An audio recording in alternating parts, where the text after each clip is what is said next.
Many Western Muslims have to cope with assumptions about race as much as religion, but increasing numbers of converts don't have that problem. Fidelma O'Leary was born in Cork into a devout Catholic family, but followed that well-worn emigrant trail to America almost 20 years ago.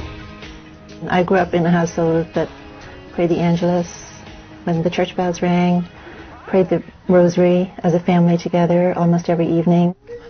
For Mom and Dad, being Catholic wasn't just about going to Mass on Sundays.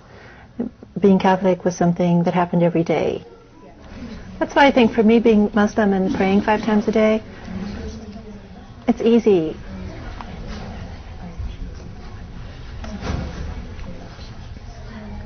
It was a process of becoming disenchanted with the church. I just pulled away from being a traditional Irish Catholic. Today, Fidelma lives in the Texas state capital, Austin, and is professor of biology at St. Edward's University. You find someone poking around inside your nostril, right? They're just worried about you. Okay? A college friend of mine gave me a copy of the Quran.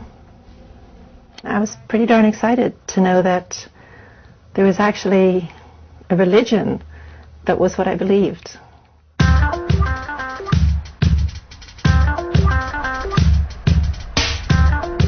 I've been Muslim for about 25 years. And I can remember a time when I was the only convert I knew. Now, my circle of friends is half converts. Most Friday mornings, Fidelma hosts a prayer group at her home.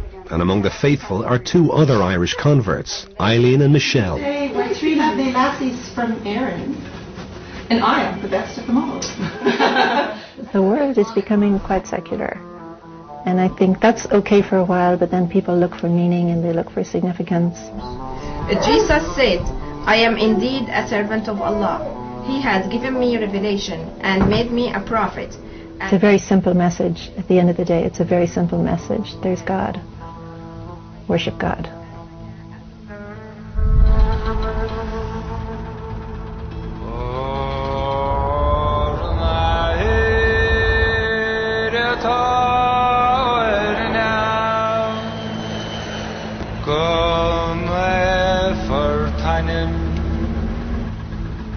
We followed Fidelma and her daughter Sarah back to Cork during the Christmas holidays.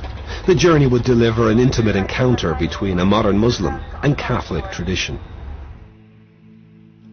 When I first told my family I was Muslim, it was difficult for them to hear. They identified very strongly with being Catholic. It was hard for them, and they knew nothing about Islam.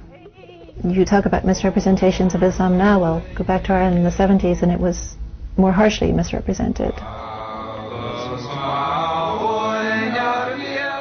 I don't think you gave me a kiss. Give me a kiss and a hug for your auntie.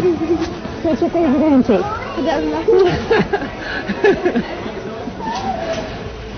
How's everything? Great. Yeah. Great.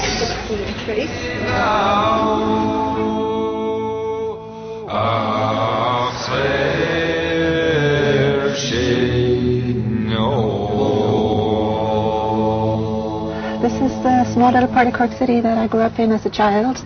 During my childhood, Ireland was completely permeated by things related to the church and Catholicism, and I think, growing up next door to a church seemed completely natural. Even after I became Muslim, I used to come there from time to time with my parents just to, show them that respect, and brought my kids here so they could see it.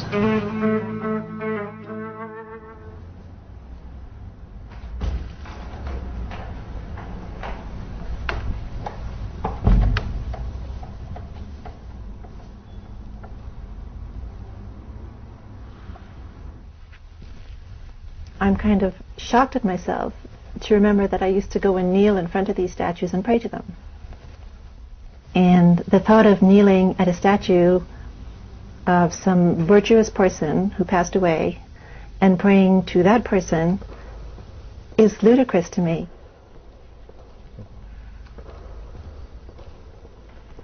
Well, one of the things I loved and still love about Islam is that the relationship with God is direct. It's me and my Creator. And I don't require clergy people. I don't have to go through clergy to have access to God.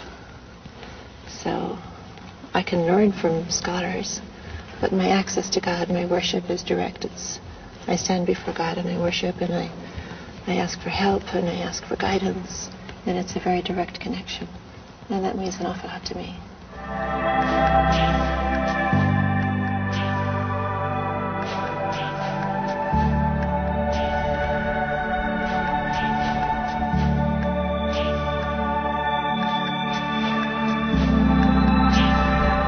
What we have in the Quran is we have hints at the magnificence of God. Ar-Rahman Ar-Rahim, the most merciful, the most forgiving, all-powerful, unimaginable creator, unlike anything created. So I think it's a human tendency to always try to imagine that God is like something created that we can see or hear or taste or touch. But the creator is nothing like what was created.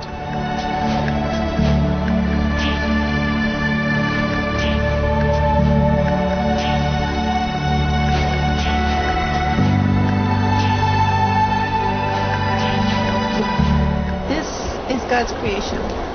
Yeah. And this makes me want to submit myself to God.